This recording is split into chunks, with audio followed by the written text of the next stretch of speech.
Imaginez, votre collègue vient de terminer un projet crucial. Son cœur bat la chamade, attendant un mot, un geste de reconnaissance, mais rien ne vient. Ce silence assourdissant, c'est le son de l'engagement qui meurt à petit feu.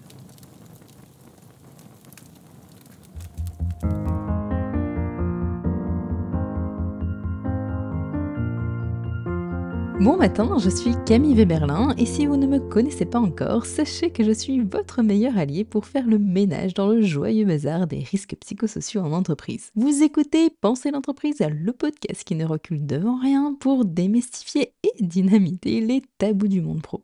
Aujourd'hui, on va discuter d'un sujet essentiel mais souvent négligé, la reconnaissance au travail. Parce que oui, la reconnaissance est un sujet sérieux, mais on va l'aborder avec ce qu'il faut de légèreté pour que ce soit aussi agréable qu'utile. Allez, on y va.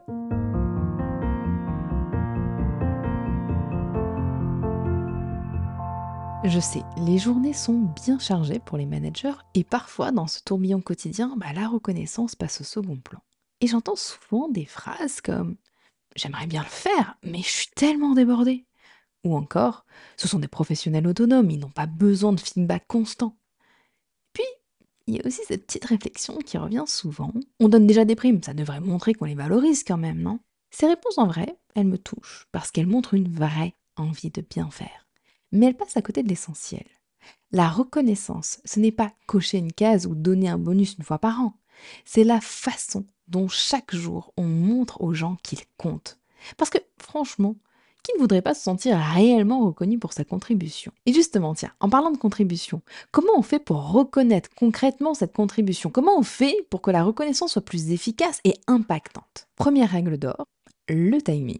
Pour que votre reconnaissance soit la plus impactante, elle doit être exprimée aussi près que possible de l'événement ou de l'action que vous souhaitez valoriser. Plus le temps s'écoule, plus le lien émotionnel entre l'action et la reconnaissance s'affaiblit, rendant celle-ci du coup moins authentique et moins significative aux yeux de la personne concernée. Ensuite, soyez précis. Un simple «excellent travail», ça suffit pas. Dites exactement ce que la personne a fait de remarquable. Comme par exemple «Bravo d'avoir pris cette initiative de résoudre ce problème ce matin, ça a fait toute la différence». Ce genre de détails montre que vous avez vraiment remarqué et apprécié les efforts. Et surtout, soyez sincère. Vous pouvez dire «bon travail» autant de fois que vous le souhaitez, hein, mais si l'employé ne le perçoit pas comme authentique, c'est comme si vous disiez rien du tout. Autre point important, la cohérence. La cohérence, c'est un peu le ciment de la reconnaissance. Imaginez, vous prenez la collaboration, mais que vous donniez des primes que de façon individuelle. C'est pas très aligné tout ça, non? Alors pour que votre reconnaissance ait vraiment du poids, elle doit coller avec ce que vous valorisez en tant qu'organisation. Vos actions et vos discours doivent marcher main dans la main. En fait, c'est simple. C'est ce que vous dites et ce que vous faites, ils sont alignés. La reconnaissance devient un bel outil pour motiver vos équipes. Donc, assurez-vous que tout soit bien cohérent et vous verrez, ça change tout. Retenez donc 4 éléments essentiels. Votre reconnaissance doit être proche dans le temps, sincère, signifiante et cohérente. Est-ce suffisant? Pas tout à fait. Il y a encore 4 autres critères à considérer. Et ces critères, ils ne sont pas sortis de nulle part, non, je ne les ai pas inventés. Ils proviennent des travaux de Jean-Pierre Brun. Alors c'est qui Jean-Pierre Brun? C'est un professeur émérite à l'université de Laval, qui est située au Canada. Et c'est une véritable référence en gestion de la santé organisationnelle. Alors, maintenant que les présentations sont faites, passons aux 4 derniers points.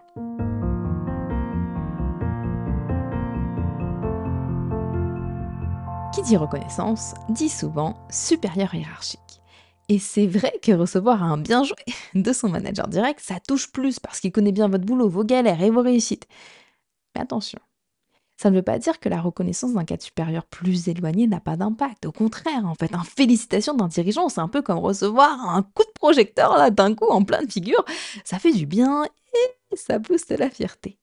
L'important, c'est que la reconnaissance, elle vienne de quelqu'un dont l'opinion compte pour l'employé, que ce soit le manager direct, un collègue ou même le big boss. Ce qui est essentiel, c'est que l'employé sache que son travail est vu, apprécié et reconnu par les personnes qui ont de l'impact pour lui. Autre point à ne pas négliger, la personnalisation. Imaginez si chaque employé recevait le même compliment, encore, et encore, et encore. Comme s'ils sortaient en fait tout droit d'une chaîne de production. Ça n'est pas vraiment rêvé, non? La reconnaissance, ce n'est pas du prêt-à-porter, c'est du sur-mesure. Chacun dans votre équipe a son style, ses propres forces, donc prenez le temps d'ajuster vos messages pour qu'ils collent à la personne. Remarquez un effort spécifique, une compétence unique, un geste qui fait la différence. Ce petit effort de personnalisation peut transformer un simple merci en un véritable coup de boost pour la motivation. Alors faites en sorte que chaque message soit unique, tout comme ceux qu'ils reçoivent d'ailleurs. Allez, on continue avec notre avant-dernier point maintenant, varier les plaisirs de la reconnaissance. On va à nouveau faire appel à votre imagination. Oui, j'aime bien ça, moi, faire appel à votre imagination. Ici, en fait, imaginez que chaque jour, vous mangez exactement le même plat. Même si c'est votre plat préféré, au bout d'un moment, bah, ça devient un peu lassant, non? Eh bien, c'est pareil avec la reconnaissance. Si on se contente toujours du même «Hey, merci», ça perd de son éclat. Pour garder la flamme allumée, il faut varier les plaisirs. Un jour, c'est un petit mot personnel, le lendemain, une reconnaissance publique lors d'une réunion, et encore mieux, ça peut aussi être un remerciement en face à face quand l'occasion se présente. L'idée, c'est de montrer à votre équipe que vous êtes attentif et que vous savez varier les gestes en fonction de leurs attentes, qui changent d'ailleurs elles aussi. Et enfin, n'oubliez pas de reconnaître l'effort, pas seulement le résultat. Trop souvent, on se concentre uniquement sur les objectifs atteints, mais le vrai carburant de l'engagement, c'est la reconnaissance des efforts fournis, même si les résultats ne sont pas toujours parfaits. Après tout, chaque progrès compte et c'est en soutenant les efforts que vous ferez grandir la motivation de vos équipes, et puis même la performance aussi. Mhm. Bref, faites de la reconnaissance une habitude et vous verrez la différence au quotidien.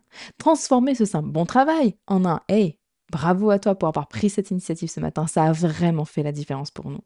Vous serez surpris de l'impact que ça peut avoir sur votre équipe. Puis ben, de mon côté, j'espère que ces conseils vous aideront. Et d'ailleurs, tiens, si vous souhaitez exprimer votre reconnaissance à quelqu'un, vous pouvez le faire en commentaire. Non, non, non, je rigole. Je vous assure que ça serait beaucoup plus efficace d'y aller en personne. Mais je vous avoue que ça me ferait plaisir si vous partagez cet épisode. Et puis, si ce sujet vous a interpellé, sachez qu'on ne s'arrête pas là. Dans d'autres épisodes de Penser l'entreprise, on continue de creuser les enjeux du monde du travail. Alors si vous êtes prêts à aller plus loin, je vous invite à explorer nos autres discussions. À bientôt.